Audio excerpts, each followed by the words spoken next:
রংপুরের ভাইরা কেমন আছেন আপনারা সবাই? আলহামদুলিল্লাহ, আল্লাহ শুকরিয়া যে আল্লাহ তাআলা আমাকে অনেক ভালো রেখেছেন। একটা কথা বলবো, শুনবেন সবাই?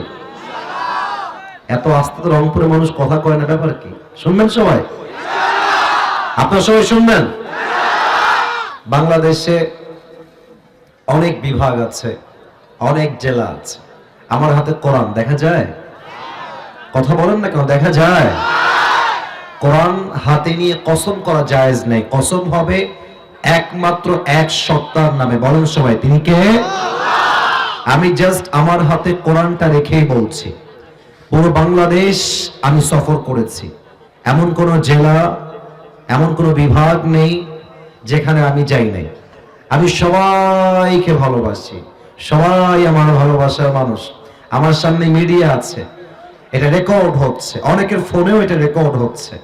পুরো বাংলাদেশের কয়েকটা জেলা এবং কয়েকটা বিভাগকে আমি বড্ড ভালোবাসি।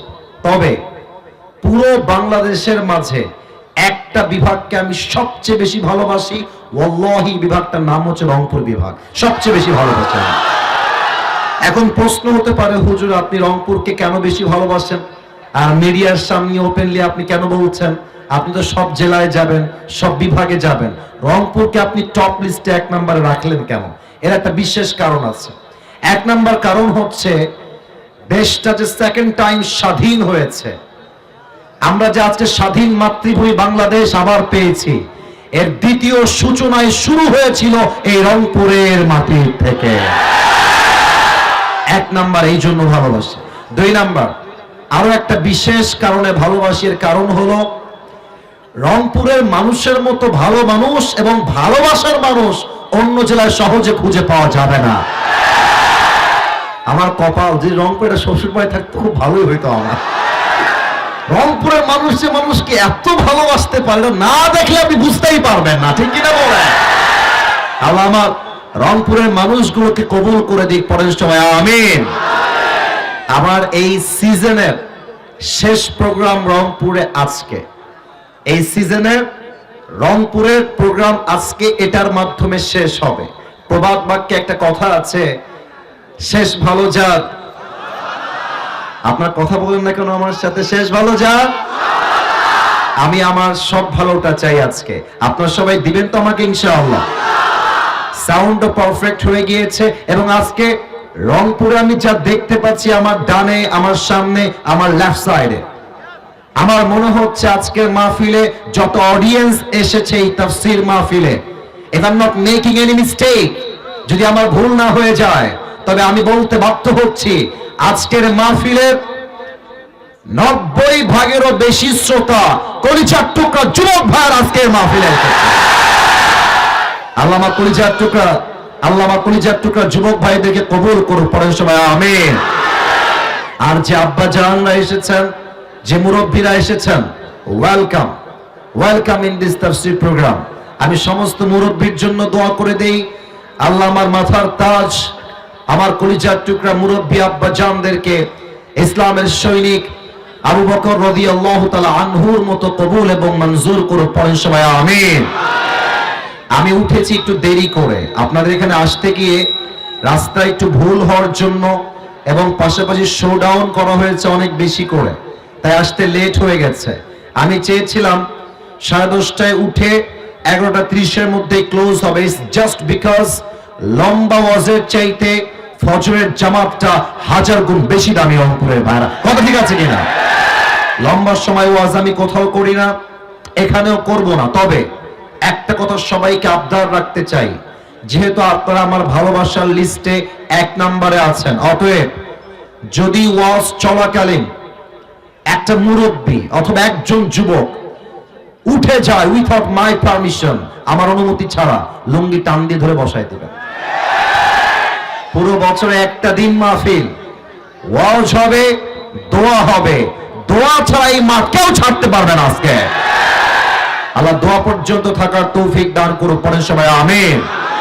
আমার প্রিয় রংপুরের ভাইরা, বলেন তো ইংরেজি মাস এটার নাম কি? এত আসতে বললেও অঝবে না, এই মাসটার ইংরেজি নাম কি? This is the sound of the people of Rangpur. রংপুরের মানুষ মিয়া কাপুরুষের সন্তান নয়, সব বীর পুরুষের সন্তান এরা।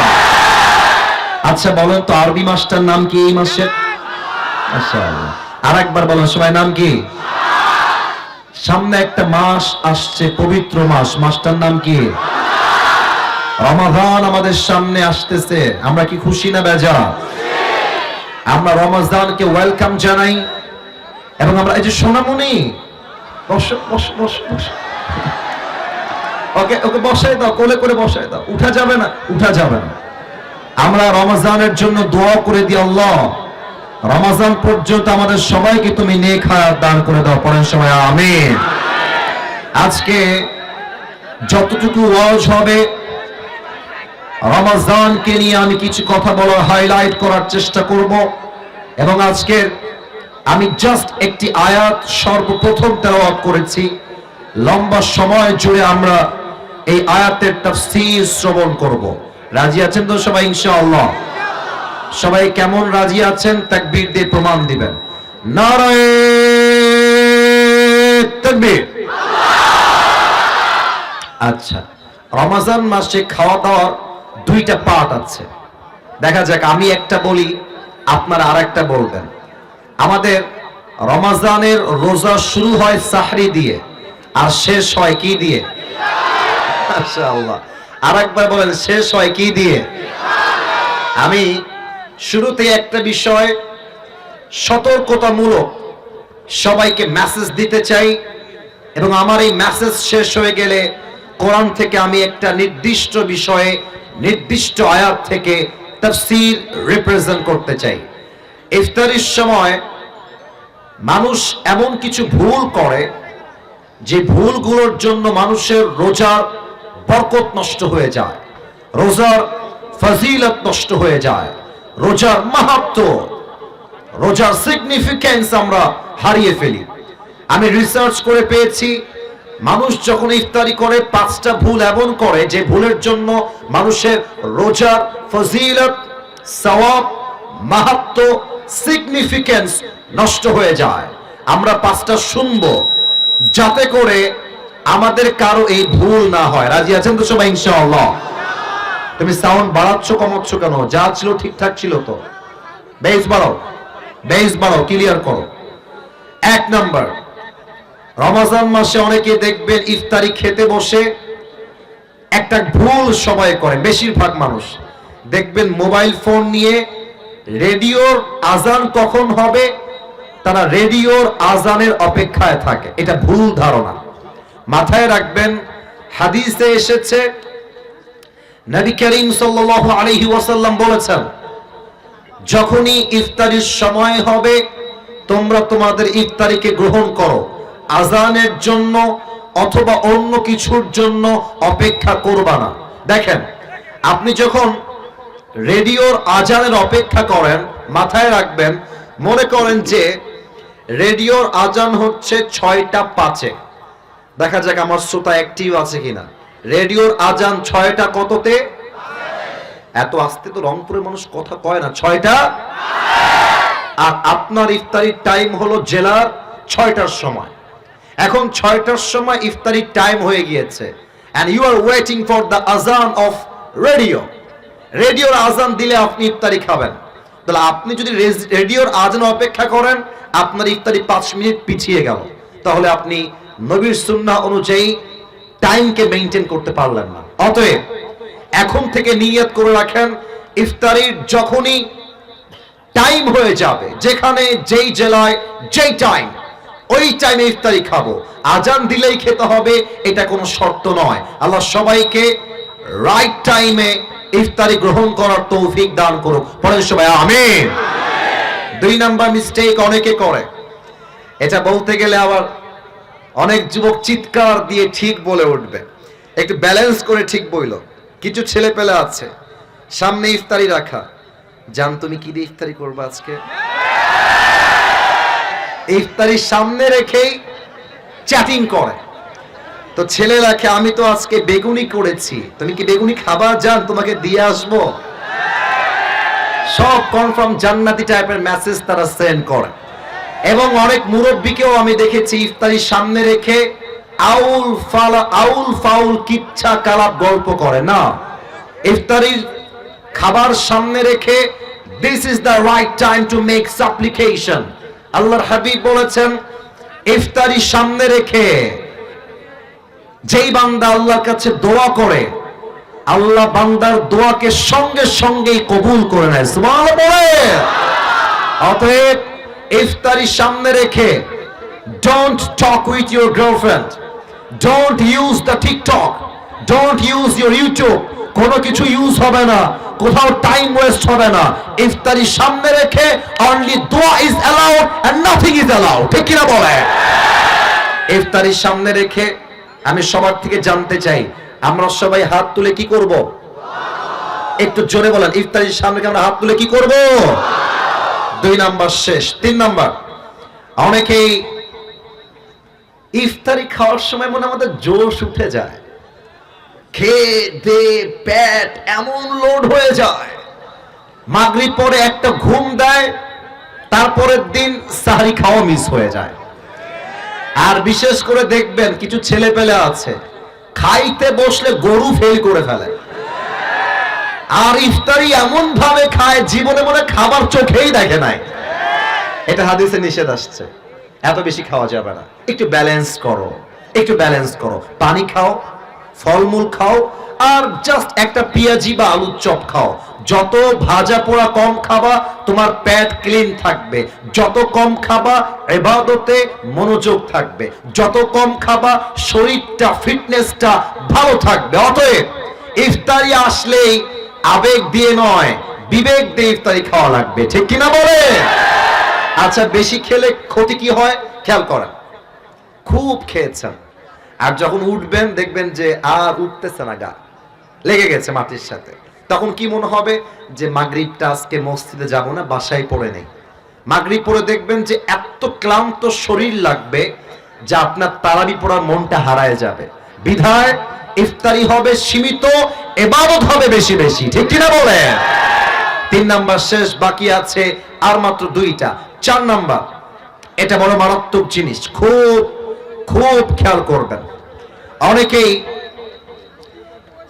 এই যে আওয়াজ হবে না, ভলান্টিয়ার্স তোমরা আওয়াজ করলে আমরা যাব কোথায়? আওয়াজ নাই, সবাই একটা তাকবীর দেন, নারায়ে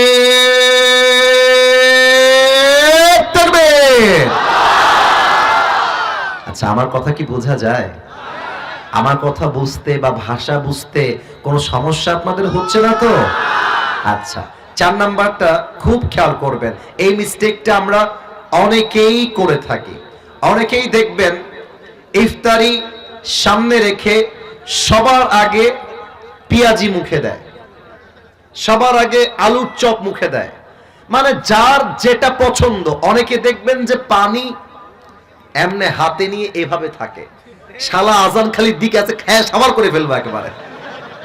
আজান দেওয়ার সাথে সাথে পানি এমন খাওয়া খায় অন্য কোনো কিছু আর খাইতে পারে না। না, এটা নিয়ম না। ইফতারের নিয়ম হচ্ছে, সুন্নাহ নিয়ম হচ্ছে, প্রথম খাবারটাই হবে খেজুর দিয়ে। সুবহানাল্লাহ পড়বেন না আপনারা সবাই?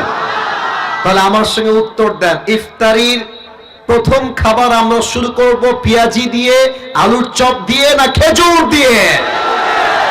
4 নাম্বার, খেজুরটা মিস করবেন না। 5 নাম্বার, অনেকে অপেক্ষা করে রাত কখন হবে, কালো আকাশ কখন হবে। এটা ইহুদিদের কাজ ছিল। ইহুদিরা আকাশ কালো না হওয়া পর্যন্ত ইফতারি খেত না, এটা ওদের সিস্টেম। আমাদের সিস্টেম, ইফতারি হয়ে গিয়েছে, কালো আকাশ লাগবে না, মসজিদে আজান লাগবে না, ইফতারির টাইম হয়ে গিয়েছে, আমি সঙ্গে সঙ্গে ইফতারি গ্রহণ করব। ঠিক কিনা বলেন? আল্লাহ সবাইকে এই 5টা বদ আমল থেকে বাঁচার তৌফিক দান করুন। পড়েন সবাই আমিন। আপনাদের বউ আছে কার? একটু হাত তুলেন। বউ আছে? বউ আছে? আচ্ছা, হাত উঠছে না বেশি একটা আজকে। আচ্ছা, হাত নামা। এবার হতভাগা যারা, জীবন থেকেও যাদের জীবন নাই, হতভাগা কপাল পোড়া সিঙ্গেলরা, হাত তোলো সবাই। কই আমাদের স্যাররা কোথায়? দেখেন তো সবাই, আপনারা যারা এসেছেন। তোমাদের বউ নাই? আমি বিশ্বাস করি না। আরে আমি দোয়া করে দিই আল্লাহ সবাইকে দিনদার নেককার বউ দিয়ে দিক, পড়েন সবাই আমিন। এই যারা আমিন বলে না তারা কেউ বউ পাবে না। জোরে সোরে বলেন সবাই আমিন। আহা, বিয়ে করে ফেলো, আর কত দেরি করবো রে বাবা। আসলে আমরা বিয়ে করতে চাই, বাপ মাই আমাদেরকে বিয়ে দিতে চায় না রংপুরের যুবক ভাই। আমি মনে করি দুইটা বিষয় ঠিক হয়। এক, মেয়ের বাপ যখন বিয়ে দিবে মেয়েকে টাকলাওয়ালা বুইড়া বাদ দিয়ে চরিত্রবান যুবকের সঙ্গে বিয়ে দেওয়া লাগবে। এই ক্ষেত্রে মেয়েদের দোষ বেশি, তোমরা রাগ করো না আমার কথা। হ্যাঁ, মেয়েরা আজকাল, আমার বাম হাত দেখো, ইঙ্গিতে কথা বলবো, সব কথা মুখে বলা যায় না। মেয়েরা আজকাল এইটা ছাড়া বিয়ের পিড়িতে বসতে চায় না। আর কিছু মেয়ে আছে দেখবা টাকা পাইলে, বুইড়া হোক টাকলা হোক ডাজেন্ট ম্যাটার, টাকলার সঙ্গে বিয়ের পিড়িতে বসতে যায় টাকার জন্য। এমন মেয়ে তো রংপুরে নাই। আরে নাই। আল্লাহ থাকলে হেদায়েত দান করুক, পড়েন সবাই আমিন। আচ্ছা, আমরা তিনটা তাকবীর দিব। প্রথম তাকবীর দিবেন বিবাহিত ভাই, আর দ্বিতীয় তাকবীর দিবেন আমার প্রিয় সিঙ্গেল ভাই। আমি দেখতে চাই আজকের মাহফিলে কার গায়ে জোর কত বেশি। বিবাহিত ভাইরা একটা কাশি দেন। মানুষ সম্মান শেষ রে বাবা। বিবাহিত ভাইরা আপনারা আমার ভাই, একবার কাশি দেন। আচ্ছা সিঙ্গেল তোমরা চুপ থেকো, বিবাহিত ভাইরা তাকবীর দিবে। নারে তাকবীর। মোটামুটি ভাঙ্গা ভাঙ্গা। আচ্ছা, it's time for the single people. যাদের বউ নাই তারা রেডি হয়ে যাও। সিঙ্গেল একটা কাশি দাও। আচ্ছা, বিবাহিত ভাইরা চুপ থাকবেন, সিঙ্গেল ভাইরা তাকবীর দিবেন। Just single people is allowed, married people is not allowed here. দেখা যাক সিঙ্গেলদের গায়ের জোর আজকে রংপুরের গঙ্গাচড়ায় কত বেশি। সিঙ্গেল ভাই নারে তাকবীর। বিবাহিত ভাইরা আমাকে মাফ করে দিয়েন, আই এম সো সরি। আজকে আমার সিঙ্গেল ভাইরাই সবচেয়ে বেশি নাম্বার পেয়ে পাস করেছে, ঠিক কি না? আচ্ছা, এবার সবাই মিলে এমন একটা তাকবীর দিবেন রংপুরের ভাইরা যে আপনাদের তাকবীরের ঠেলায় আমি আসিফ হুজুর স্টেজ ভেঙে উল্টে নিচের দিকে পড়ে যাও। আচ্ছা কাশি দেন সবাই। নারে তাকবীর। আল কোরআনের আলো, আল হাদিসের আলো, কোরআন হাদিস যেখানে, আলেম ওলামা যেখানে, রংপুরবাসী যেখানে। আপনাদের গলার যে সাউন্ড, এটাই প্রমাণ করছে আমার সামনে কোনো বিড়ালের বাচ্চা নয়, সব সিংহের বাচ্চাগুলো আমার সামনে দাঁড়িয়ে আছে। আল্লাহ সিংহের বাচ্চাগুলোকে ইসলামের বীর সৈনিক ওমরে ফারুক রাদিয়াল্লাহু তাআলা আনহুর মতো কবুল করুক, পড়েন সবাই আমিন। একটা কথা বলে তাফসীরে ফিরে যাই, শোনো। স্বৈরাচাররা আবার ক্ষমতার চেয়ার দখল করবার জন্য বিভিন্ন ভাবে পায়তারা চালাচ্ছে। আমি আবার বলছি, আমি রাজনীতির বক্তব্য দেওয়ার জন্য এই তাফসীর মাহফিলে অ্যাটেন্ড করি নাই। যেহেতু এটা রংপুরের মাটি, তাই আমি এই কথা বলতে বাধ্য হচ্ছি। আগামীতে কোন স্বৈরাচার যদি আমার দেশের ক্ষমতার চেয়ারকে দখল করতে চায়, মনে রাখতে হবে শহীদ আবু সাঈদের কথা।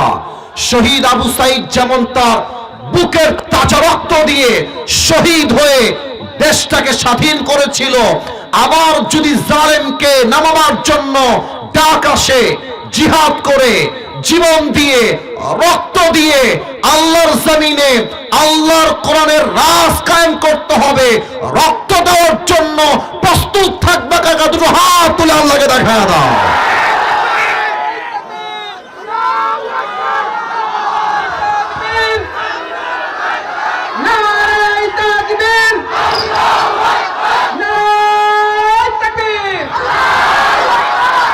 এটা কি আমাদের আবেগের কথা না বিবেকের কথা? যদি কোনো স্বৈরাচার দখল করতে চায় কথা একটাই, যেই দখল করতে আসবে একটা লাথি মেরে মামুর ভাই দিল্লিতে পাঠাই দিবা তোমরা সবাই মিলে। আগামীর বাংলাদেশ কোন স্বৈরাচারের বাংলাদেশ নয়, আগামীর বাংলাদেশ হবে ইসলামের বাংলাদেশ, কোরআনের বাংলাদেশ। আল্লাহ যেন কবুল করে, পড়েন সবাই আমিন। এটা তাকবীর দেন ঠান্ডা মাথায়, নারে তাকবীর। আচ্ছা বলেন সবাই, আমার হাতে যে কিতাবটা আছে কিতাবটার নাম যেন কি? এই কিতাবে কোনো ভুল আছে? আর একটু জোরে, কোনো ভুল আছে? কোনো সন্দেহ আছে? যালিকাল কিতাব লা রাইবা ফীহি হুদাল লিল মুত্তাকিন। এটা একটু আরো পড়ে দেন, আর একটু পড়ে দেন। এত এখানে রাখতে হয়, আমি সব সময় পোস্টার পড়ি তো। আচ্ছা যাই হোক, जो हो गया उसके बारे में सोचना नहीं है, हमेशा प्रेजेंट के बारे में सोचना है, ঠিক কি না বলেন? আমার কমিটি বৃন্দ অনেক কষ্ট করেছেন, যারাই আমাদের কমিটিতে রয়েছেন আল্লাহ সবাইকে কবুল এবং মঞ্জুর করো, পড়েন সবাই আমিন। আল্লাহ তাআলা বলেছেন যালিকাল কিতাবু লা রাইবা ফীহি হুদাল লিল মুত্তাকিন। This is the book, the most authentic, reliable and acceptable book in the world, whereof there is no doubt in it, a guidance to those who are muttaqin. এমন একটা কিতাব আল্লাহ নাজিল করেছেন যে কিতাবে কোনো ভুল নাই, সন্দেহ নাই, সন্দেহের লেশ মাত্র নাই। মুত্তাকিদের জন্য বইটাকে হিদায়াত স্বরূপ পাঠিয়ে দিয়েছে একজন, বলেন সবাই তিনি কে? আমি একটি আয়াত তেলাওয়াত করেছি 2 নাম্বার পারার থেকে, সূরাতুল বাকারাহ। বলেন সবাই রংপুরের ভাইরা, সূরাতুল। বামে আওয়াজ একটু ভালো আছে, আপনাদের আওয়াজ পাই নাই। আরে হাজার হাজার মানুষ বসে আছে, একটা সাউন্ডে পুরো মাঠ কেঁপে উঠবে। বলেন সবাই সূরাতুল বাকারাহ।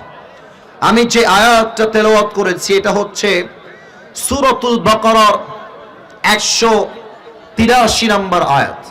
আমি প্রশ্ন করছি, উত্তর দিবেন সবাই। 100। আরে রংপুরের লোক তো আসতে সুবিধার মনে হচ্ছে না, আওয়াজ দেন। 183। বলেন সবাই 183 নম্বর আয়াত। এই আয়াতে আল্লাহ তাআলা রমজানের রোজার বিধান বলে দিয়েছেন। আমি সবাইকে প্রশ্ন করছি, রমজানের রোজা সুন্নত, নফল, ওয়াজিব না ফরজ? আবার সুন্নত, নফল, ওয়াজিব না ফরজ? এটার প্রমাণ হচ্ছে এই আয়াত। আল্লাহ তাআলা বলছেন, ইয়া আইয়ুহাল্লাযীনা আমানু কুতিবা আলাইকুমুস সিয়ামু কামা কুতিবা আলাল্লাযীনা মিন ক্বাবলিকুম লাআল্লাকুম তাত্তাকুন। আল্লাহ বলছে, ঈমানদাররা শোনো শোনো, রমজানের রোজাকে আমি আল্লাহ রাব্বুল আলামিন তোমাদের জন্য ফরজ করে দিয়েছি, যেমন ভাবে পূর্ববর্তী উম্মত যা ছিল তাদের জন্য ফরজ ছিল। কেন ফরজ করেছি? উদ্দেশ্য হচ্ছে একটা, লাআল্লাকুম তাত্তাকুন, যাতে করে তোমরা ভয় অর্জন করতে পারো। এক সপ্তাহের আওয়াজ দিয়ে বলেন সবাই তিনি কে? The fasting has been made obligatory upon all the believers as it was before. আল্লাহ তাআলা বলছেন, রমজানের রোজাকে আমি আল্লাহ তাআলা ফরজ করে দিয়েছি সবার জন্য, মুমিনের জন্য।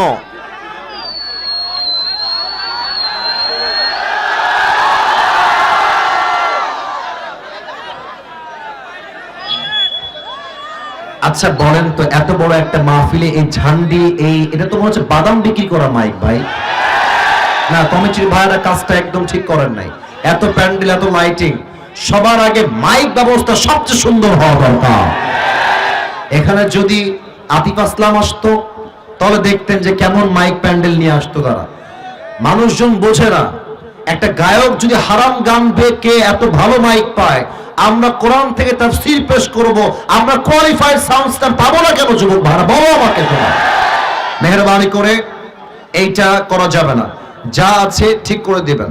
আচ্ছা, মহিলা প্যান্ডেল থেকে 6 বছর একটা বাচ্চা হারায় গিয়েছে, নাম হচ্ছে মুজাহিদ। এই মুজাহিদ বাবু, তুমি যদি কোথাও থাকো কলিজার বাবু, তুমি স্টেজে চলে আসো, তোমার কমিটির ভাইরাই পৌঁছায় দিবে। মুজাহিদ নামে একজন ছোট্ট বাবু হারিয়ে গিয়েছে মায়ের কোল থেকে, মহিলা প্যান্ডেল থেকে। আল্লাহকে সুস্থভাবে আবার মায়ের কোলে যাওয়ার তৌফিক দান করুন, পড়েন সবাই আমিন। তা আমি বলছিলাম যে এটা রোজা হচ্ছে একটা ফরজ ইবাদত। খেয়াল করেন, আগে উম্মতের উপরেও রোজা ফরজ ছিল, তবে সিস্টেমটা ভিন্ন ছিল। আমাদের রোজা হচ্ছে পুরো 1 মাস যাবত। আগে কখনো ছিল 10 দিন, কখনো ছিল 3 দিন। আমাদের রোজা হচ্ছে সারাদিন না খেয়ে থাকা, আমরা চাইলে কথা বলতে পারি। বাট আগের যুগে এমন রোজাও ছিল যে রোজার, এই আওয়াজ করো না বাবুরা, একদম আওয়াজ করিস না বাপ, তোমাদের পায়ে আমার হাত, কলিজার ভাইরা, আওয়াজ চাই না, কলিজা প্লিজ স্টপ, কথা বইল না। আগে এমন রোজাও ছিল যে রোজার মূল অর্থ ছিল কথা না বলা, তার দলিল কোরআনে আছে। যেমনটা মারিয়াম আলাইহিস সালাতু ওয়াস সালাম বলেছেন, ইন্নী নাযারতু লির-রহমানি সাওমান ফালান উকাল্লিমাল ইয়াওমা ইনসিয়্যা। উনি ডাক দিয়ে বলছেন, আমি রোজা মান্যত করেছি, রোজা রেখেছি, অতএব আজকে আমি কারো সাথে একটা কথাও বলবো না। তার মানে ওই সময়ে রোজার মানে ছিল না খেয়ে থাকা নয়, বরং রোজার মানেই ছিল কথা না বলা। এখন আল্লাহ তাআলা রোজা যে ফরজ করেছেন এর একটা মূল উদ্দেশ্য আয়াতের শেষ অংশে বলেছেন। আসলে সত্য কথা কি জানেন, বড় বড় মাহফিলগুলোতে তাফসীর করা খুব টাফ হয়ে যায়। গতকাল আমি বসে বসে একটা ভিডিও দেখছিলাম, আমাদের সকলের প্রিয় ডক্টর মিজানুর রহমান আজহারী হুজুরের মাহফিল ময়মনসিংহের মাটিতে। তো আমি দেখলাম একজন টিচার, যিনি শুধু শিক্ষক নন, তিনি একজন কন্টেন্ট ক্রিয়েটর। তিনি মাহফিল শেষ করে বাসায় যখন যাবেন, বাইকে বসে বসে অনেকের থেকে রিভিউ নিচ্ছেন, মাইক্রোফোন ধরে বলছেন যে বলেন তো ভাই আজহারী হুজুর আজকে কি ওয়াজ করেছেন। যতজনকে বললো কেউ বলতে পারে নাই, আমি নিজের চোখে দেখেছি, তোমরা হয়তো বা অনেকেই দেখেছো। তো এই মাহফিলতে কোনো লাভ নাই। আপনারা ভাবতেছেন আসিফ হুজুর অনেক ফেমাস, চেহারা দেখবো তাতেই মন ঠান্ডা। ওয়াল্লাহি যারা আমাকে ফেমাস দেখে আমার কাছে এসেছেন, আপনাদের সওয়াব হবে না। যদি আপনি আল্লাহর কোরআনের তাফসীর শুনতে আসেন, তবে আপনার আমলনামায় সওয়াব অ্যাড হবে, ঠিক কিনা বলেন? মেহেরবানি করে আমাকে ওই চোখে দেখবেন না যে আমি অনেক ভাইরাল। আমি যখন এখানে ঢুকতেছি, এই দেখেন এই হাইটে এত ছোট বাচ্চা, আমার মাজা বড় বড় আসবে না, বলতেছে কয়েকজনকে অনেক বড় বক্তা, টিকটকে অনেক ভাইরাল, ছোট্ট বাচ্চা। আপনি ভাবেন যে ও কি পরিমাণ সোশ্যাল মিডিয়া অ্যাক্টিভ থাকলে ও আমাকে চিনতে পারে। শুধু চেনে না, আমি কি করি, আমি কেমন ওয়াজ করি, ও ওখানে বলতেছে সবাইকে, আমার ড্রাইভার শুনেছে। তাহলে বোঝা যায় আজকালকার মানুষ মাহফিলে আসে তাফসীর শোনার জন্য নয়, ভাইরাল ব্যক্তিকে সচক্ষে দেখার জন্য আসে। কথা ঠিক আছে কিনা বলেন? যে নিয়ত এমন থাকে, change your intention, because in hadith the prophet says innamal a'malu binniyat, প্রত্যেকটা আমলের ফলাফল আসবে based on your intention। নিয়ত ভালো সওয়াব থাকবে, নিয়ত খারাপ সওয়াবও নষ্ট, আমলটাও নষ্ট হয়ে যাবে, ঠিক কিনা বলেন? তাফসীরে মনোযোগ দেন। রোজার ফরজ হওয়া মূল কারণ হচ্ছে লাআল্লাকুম তাত্তাকুন, যাতে করে তোমরা তাকওয়া অর্জন করতে পারো। এই তাকওয়া কাকে বলে, এর ব্যাখ্যা তাফসীরে কি এসেছে, হাদিসে কি এসেছে, এই পুরো লম্বা সময় জুড়ে আমি এটাকেই হাইলাইট করার ট্রাই করব।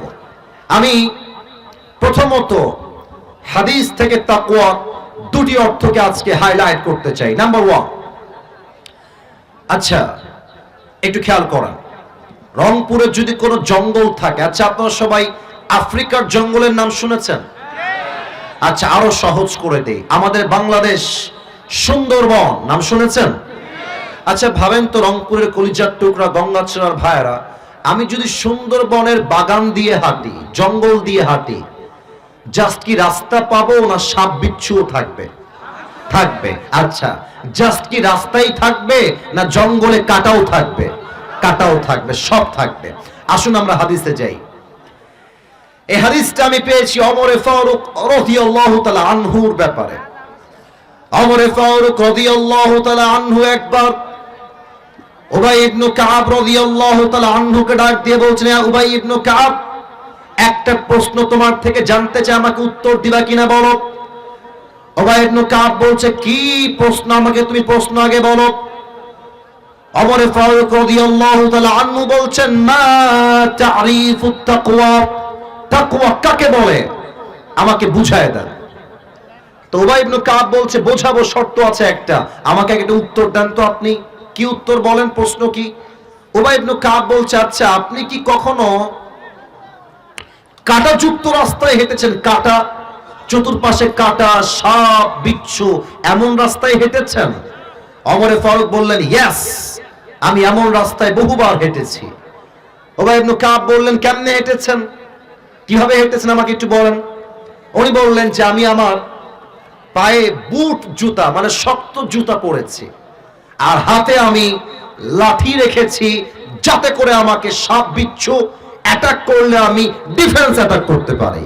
বলছে, ও আচ্ছা, তার মানে আপনি খুব সাবধানে চলেছেন তাই তো? বলছে, হ্যাঁ, খুব সাবধানে চলেছি, যেন কাঁটা লেগে না যায়, সাপ বিচ্ছু কামড় না দিয়ে ফেলে। বলছে, এটার নামই হচ্ছে তাকওয়া।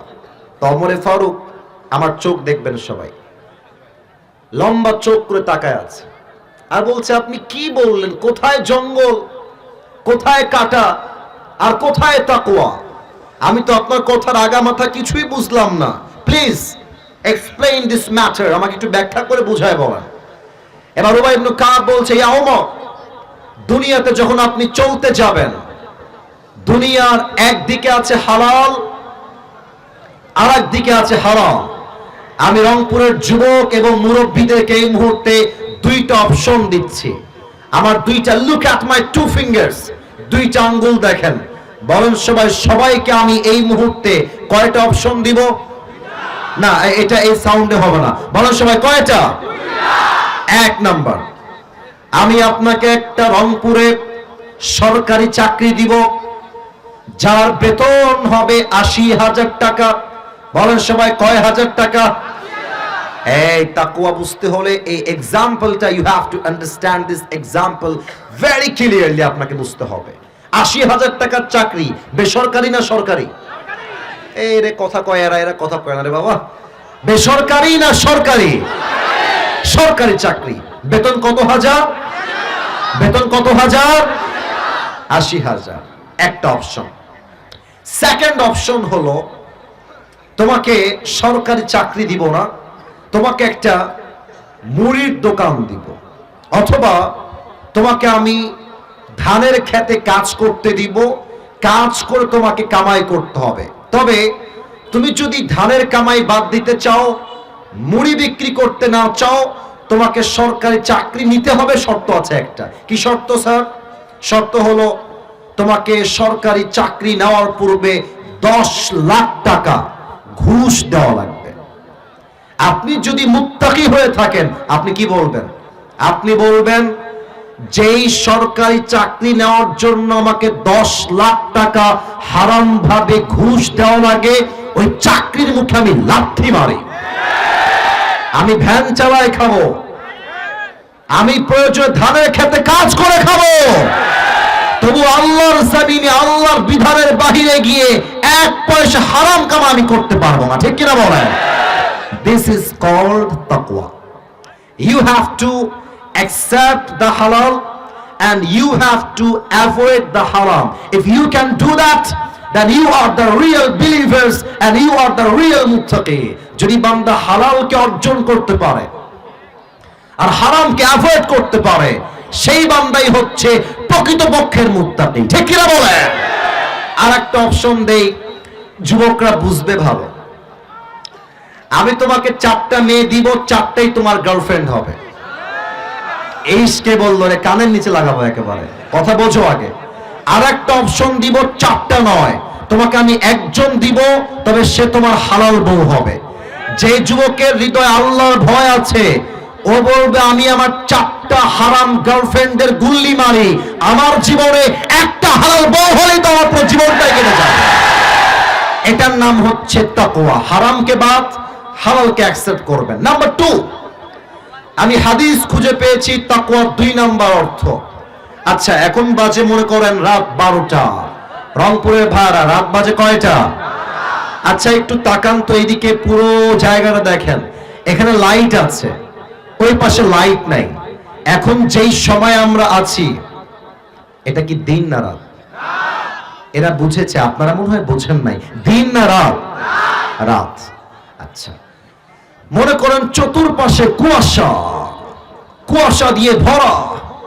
আপনার বাসায় আপনি আছেন, রুমের জানালাও বন্ধ, দরজাও বন্ধ, সব বন্ধ, চতুর্পাশে কুয়াশা কুয়াশা। আপনি মোবাইল ফোন বের করে আপনি পর্নোগ্রাফি দেখছেন, হারাম ভিডিও দেখছেন, অশ্লীল নগ্ন ভিডিও দেখছেন, চতুর্পাশে কুয়াশা, লাইট বন্ধ, দরজা বন্ধ, জানালা বন্ধ। আপনাকে কেউ না দেখলেও দেখছে একজন, বলেন সবাই তিনি কে? এটার নাম তাকওয়া। মানে আমি যাই করি না কেন, আমাকে মাথায় রাখতে হবে আল্লাহ আমাকে দেখছেন। আর আল্লাহর ভয়ে যে অন্যায়কে ছাড়তে পারে তাকে মুত্তাকি হিসেবে ঘোষণা দিয়েছে একজন, তিনি কে? যাদের হৃদয়ে আছে আল্লাহর ভয়, বলেন না, যাদের হৃদয়ে আছে আল্লাহর ভয়, তারা কভু পথ ভুলে যায় না। আল্লাহর প্রেম ছাড়া এই দুনিয়ায় কারো কাছে কোনো কিছু চায় না। ঠিক কিনা বলে?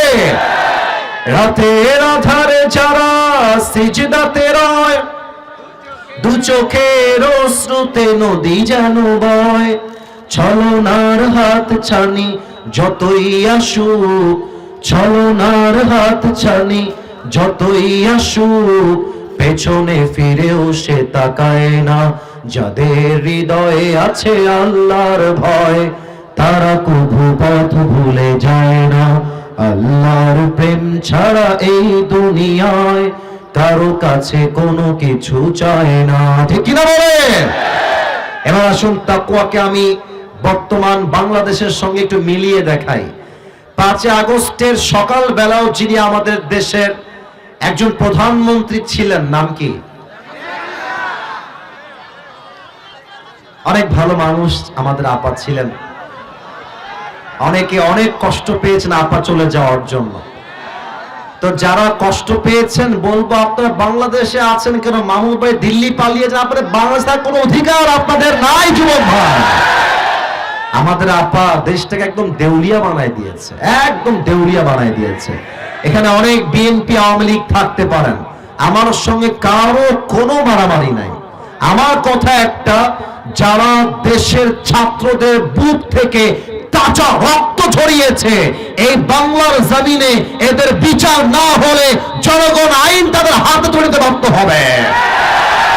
খেয়াল করেন একটু তাকওয়া কাকে বলে। আমার মনে আছে এখনো 3 আগস্ট অথবা 2 আগস্ট, আপনারা আমার চেয়ে ভালো জানবেন, আমাদের ঢাকায় একটা মেট্রো রেল আছে, মনে পড়ে? নাম তো শুনেছেন নাকি? Metro rail Dhaka. তো ছাত্ররা খেপে একদম আগুন লাগাই দিয়েছিল। আমার I can remember very clearly. তো আমাদের যিনি আপা ছিলেন, she was a very good actor, খুব ভালো অভিনয় করতে পারতেন তিনি। এবং যে অভিনয় করতেন তিনি, আমার মনে হয় যে এই অভিনয় বলিউডে হার মানাই ফেলবে একেবারে, ঠিক কি না? আচ্ছা আমি একটু অভিনয় করে দেখাই, আমি আবার কোনো অভিনেতা না আবার। তো আমার সম্মানিত আপা যিনি ছিলেন, উনি মিডিয়ার সামনে একটা কনফারেন্স করলেন, মিডিয়া কনফারেন্স। এখন যদি কেউ উঠে যায় বুঝতে হবে সে স্বৈরাচার দালাল ছাড়া কিছুই হইতে পারে না। চুপ করে বসে থাকেন, চুপ করে বসে থাকেন। তা আমাদের আপা মিডিয়ার সামনে এসে, দেখেন তো আমার দিকে মিলে কিনা,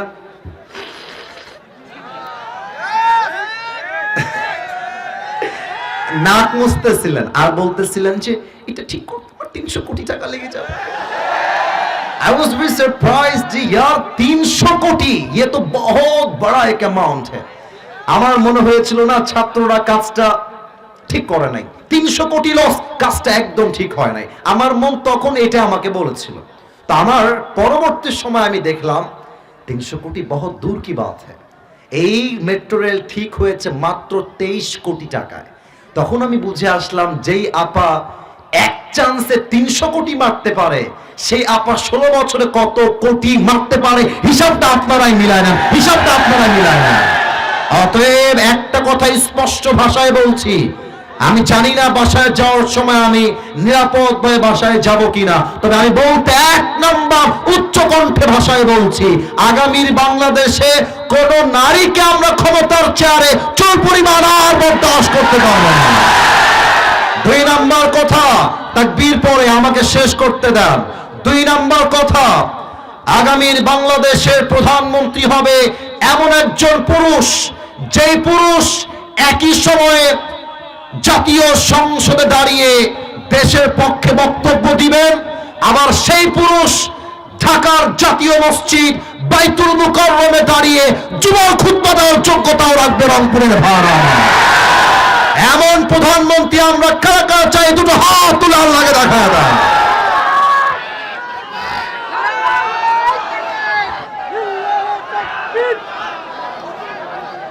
আল্লাহ স্লোগানকে কবুল, আল্লাহ স্লোগানকে কবুল করুক। পরের সবাই আমিন। আপনারা সবাই আল্লামা দেলোয়ার হোসেন সাইদি হুজুরের নাম শুনেছেন? হ্যাঁ, ভয় পাবেন না, নাম শুনেছেন আপনারা সবাই? উনি বলতেন, তোমরা আমরা হক কথা বলে তোমরা আমাদের গালি দাও রাজাকার, জঙ্গিবাদ আর মৌলবাদ বলে।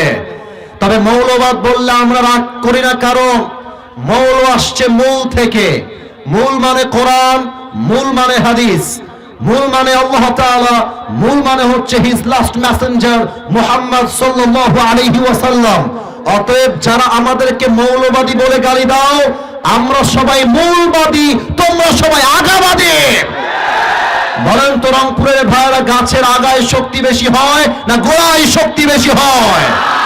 উনি বলতেন, তোমরা থাকো গাছের আগায় আর আমরা থাকি গাছের গোড়ায়। বাসা বাড়াবাড়ি বেশি করলো না, বেশি বাড়াবাড়ি করলে 16 কোটি মানুষ মিলে গাছের গোড়ায় একটা ঝাঁকুনি মারবে, মামুর বাড়ি দিল্লি গিয়ে পড়বা, দিল্লি গিয়েই তারা পড়েছে। এবার আসেন তাকওয়া সাহাবাদের মাঝে কেমন ছিল, তারা দেশকে কেমনে চালিয়েছে। দেখা যাক ইসলামী নলেজ রংপুরের মানুষের মাঝে কতটুকু আছে। বলেন তো ইসলামের খলিফা মোট কয়জন?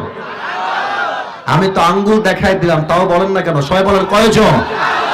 4 জন খলিফা। এক নম্বরে কার নাম আসবে? তো ভয় কেন পান? এক বাক্যে বলেন, এক নম্বরে কার নাম আসবে? আবু বকর রাদিয়াল্লাহু তাআলা আনহু।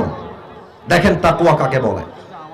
আবু বকরের কাছে এসে একজন সাহাবী বলছে, ইয়া আবু বকর, আপনার বাসায় একটা জরুরি তলব এসেছে, আপনাকে বাসায় একটু যাওয়া লাগবে। আবু বকর বাসায় এসেছেন, এসে বলছেন, বউ তোমার কি হয়েছে, কি সমস্যা আমাকে বলো। আবু বকর রাদিয়াল্লাহু তাআলা আনহুর স্ত্রী ডাক দিয়ে বলছে, ইয়া খলিফাতুল মুসলিমিন, আপনার কয়েকজন সন্তান মিলে আবদার করেছে, তারা আরবের সবচেয়ে দামি খাবার সারিদ খেতে চায়। যেমন ভাবে আমাদের বাংলাদেশে দামি খাবারের নাম হলো মুরগির গোস্ত নয়, গরুর গোস্ত। যারা মধ্যবিত্ত পরিবারের সন্তান, আমরা পুরো মাসে একটা দিনও আমরা গরুর গোস্ত ঠিক মতো খাইতে পারি না, ঠিক কিনা বলেন? বলছে, ও আচ্ছা, সারিদ খেতে চায়, তবে আমি তোমাদের কাছে মাফ চাচ্ছি, আমি যে সারিদ কিনে খাওয়াবো ওই টাকাটা আমার কাছে নাই। কে বলছে? প্রধানমন্ত্রী। আবার বলছেন, কে বলছে? প্রধানমন্ত্রী। সারিদ কিনে দিব, এই টাকা আমার কাছে নাই। তো বলছে, তোমরা আমাকে মাফ করে দিও। বাড়ি থেকে বের হয়ে গেছে। 3 মাস পরে আবু বকর রাদিয়াল্লাহু তাআলা আনহু একদিন বাসায় আসছেন, দেখছে তার বউ একটা প্লেট নিয়ে সামনে এসেছে। আরে প্লেটে কি রাখা আছে আমাকে বলো। বলছে, রাখা আছে সারিদের টুকরা, এই নেন আপনি খান। সারিদ তোমরা কই থেকে পেয়েছো? আমি তো টাকা দেই নাই, আসলো কই থেকে? আবু বকর রাদিয়াল্লাহু তাআলা আনহুর বউ ডাক দিয়ে বলছি, ইয়া খলিফাতুল মুসলিমিন, আপনি প্রত্যেক মাসে যেই টাকা আমাকে দেন, টাকা বাঁচিয়ে বাঁচিয়ে আমি এই সারিদগুলো ক্রয় করেছি আপনার জন্য, আমার সন্তানের জন্য। এই হাদিসটা আমার শেষ হাদিস, বুঝে যাবেন বাসায়। এবার আবু বকর বলছে, তাহলে দাও আমাকে, আমি এক টুকরা খাই। এক টুকরা খেয়ে আবু বকর রাদিয়াল্লাহু তাআলা আনহু বাড়ির থেকে বের হয়ে গিয়েছেন। সাহাবা একরাম, যারা রাষ্ট্রপতি প্রধানমন্ত্রীর সঙ্গে যারাই কাজ করে, সেনা, সবাইকে ডেকে এক বিশাল লম্বা মজলিসের শুরা বৈঠক করেছেন। আবু বকর, আমার দিকে তাকাবেন সবাই, ডান দিকে সাহাবা একরাম দাঁড়িয়ে আছে, বসে আছে, বাম দিকে সাহাবা একরাম বসে আছে, দাঁড়িয়ে আছে, আর আবু বকর ঠিক মাঝখানে। কথা কি বোঝা যায়? না, কথা বলতে হবে, কথা কি বোঝা যায়? ডানেও সাহাবা একরাম, বামেও সাহাবা একরাম, মাঝে দাঁড়িয়ে আছেন আবু বকর রাদিয়াল্লাহু তাআলা আনহু। উনি দাঁড়িয়ে গিয়েছেন, বলছেন সাহাবা একরাম শোনো, তোমরা আমাকে প্রধানমন্ত্রী হিসেবে যে বেতনটা দাও, সেই বেতনটা হচ্ছে কথার কথা 30,000। তোমরা এখানে কমায় দিবা, এই মুহূর্তে আমার বেতন হবে 25,000। এক সাহাবী ডাক দিয়ে বলছে, ইয়া খলিফাতুল মুসলিমিন, বেতন যা ছিল ঠিকঠাক ছিল, কমবে কেন? উনি ডাক দিয়ে বললেন, আমার বেতন থেকে টাকা বাঁচিয়ে বাঁচিয়ে আমার স্ত্রী আমার সন্তানদের জন্য সারি কিনেছে, এটাই প্রমাণ। বেতন যদি আমার কমই বেশি হতো, আমার বেতন যদি ঠিকঠাক হতো, তাহলে তো 1 টাকাও বাঁচতো না। তোমরা এখনই আমার বেতন কমায় দাও। এক সাহাবী বলছে, ইয়া খলিফাতুল মুসলিমিন, বেতন যা আছে তাই থাকবে, প্লিজ এটা কমাবার ট্রাই করবেন না। এবার আবু বকর ডাক দিয়ে বলছে, শোনো, তুমি আমাকে কাগজের খাতায় লিখে দাও, আমার বেতন বেশি হওয়ার জন্য যদি কিয়ামতের দিন আল্লাহ আমাকে হিসাবের কাঠগড়ায় দাঁড় করায়, সমস্ত দায়ভার তুমি তোমার কাঁধে তুলে নিবা। এই কথা বলার সঙ্গে সাহাবীটা মাথা নিচু করে ফেলেছে। আর আবু বকর রাদিয়াল্লাহু তাআলা আনহু চোখের পানি ছেড়ে দিয়ে বলছেন, আমি আমার জীবনে সব সহ্য করতে পারবো, তবে আল্লাহর জমিনে আল্লাহর দেওয়া বিধান থেকে এক চুল পরিমাণ উল্টা পাল্টা করব, মানুষের হক মেরে খাবো, দেশের টাকা মেরে খাবো, আর আল্লাহ আমাকে কিয়ামতের দিন জাহান্নামের ফয়সালা করবে, আমি আবু বকর সব সহ্য করতে পারবো, বাট জাহান্নামের ভয় আমি চুল পরিমাণ সহ্য করতে পারবো না। সুবহানাল্লাহ পড়বেন না আপনারা? এমন ভয় যদি আমাদের দেশের এমপি, নেতা, মেয়র, মন্ত্রী, প্রধানমন্ত্রী সবার মাঝেই ঢুকে যায়, পুরো দেশটাই সোনার বাংলাদেশ হয়ে যাবে, ঠিক কিনা বলেন? অতএব রমজানের মূল উদ্দেশ্য হচ্ছে, আল্লাহ তাআলা বলছেন, লাআল্লাকুম তাত্তাকুন, তোমরা ভয় অর্জন করবা 1 সপ্তাহ। বলেন সবাই, তিনি কে? এবার সবাই 2 হাত তোলেন, সবাই 2 হাত তোলেন। আমি কাউকে যেন হাত বাদ যাওয়া না দেখি। এখন বাজে রাত 12:15। আমি যখন এসেছি স্টেজে তখন বাজতেছিল 10:55, এখন বাজে 12:15, তার মানে প্রায় 1.5 ঘন্টার কাছাকাছি। আমার প্রিয় ভাই, আমার একটা কথা কমিটির ভাইকে আমি বলেছি 1 ঘন্টার বেশি ওয়াজ করব না, তবু 1 ঘন্টার বেশি হয়েছে, কারণ রংপুরে এসে নিয়ম নয়, ভালোবাসা দিয়ে হিসাব করতে হয়, ঠিক কিনা বলে? আমি এখন সবার হাতটা একটু উঁচুতে দেখতে চাই, একটু উঁচুতে। সবাই একটা কাশি দেন। আমি আসিফ যা যা বলবো এখন, যদিও আমি অযোগ্য অথবা আমি জানি, তবে আমার কথার সঙ্গে যা যা বলবো you have to repeat after me. একটা কাশি দেন। এবার সবাই এই যে ডান হাতটা বুকে রাখেন, বাম হাতটা উপরে রাখেন।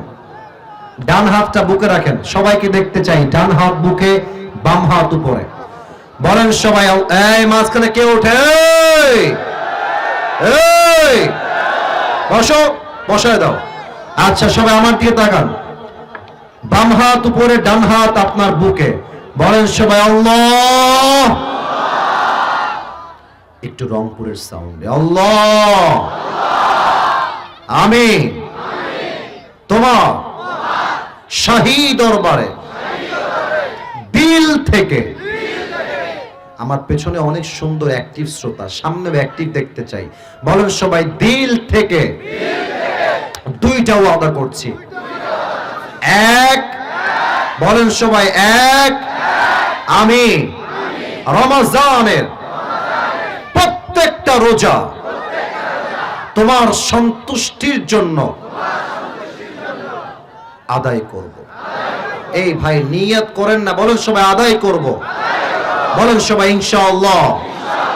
বলেন আল্লাহ, ও আল্লাহ, আমার 2 নম্বর ওয়াদা, আমি রমজানে, এই ওয়াদা কেউ যেন মিস না যায়। বলেন রমজানে 5 ওয়াক্ত নামাজ বা জামাত আদায় করব। এবার দুই হাত তোলেন, সবাই দুই হাত তোলেন। এবার জবান খুলে মুষ্টিবদ্ধ হাত দিয়ে বলেন ইনশাআল্লাহ। আল্লাহ সবাইকে তুমি রমজান মাস থেকে 5 ওয়াক্ত নামাজি হিসেবে কবুল করে নিও। পরের সবাই আমিন। হাত নামান। যারা দাঁড়িয়ে আছেন দোয়ার জন্য একটু বসে পড়ো। যারা দাঁড়িয়ে আছেন, তোমরা আমার কলিজা না, বসে পড়ো।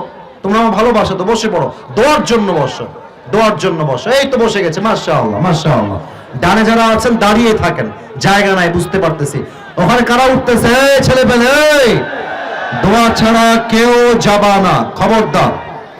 আচ্ছা, একটা প্রশ্ন আসছে, উত্তর দিব না দোয়া করে দিব? ও, দোয়া করে দিব, তাই না? প্রশ্ন পড়বো না কি পড়বো না? আচ্ছা, এটা পড়ে দোয়া হবে মেহেরবানি করে। ও, এই প্রশ্ন অনেক আগে উত্তর দেওয়া হয়ে গেছে ভাই, এগুলো দিয়ে লাভ নাই, সমস্যা নাই। সবাই দুরূদ শরীফ। না, এই প্রশ্ন পুরো সোশ্যাল মিডিয়ায় ভাইরাল।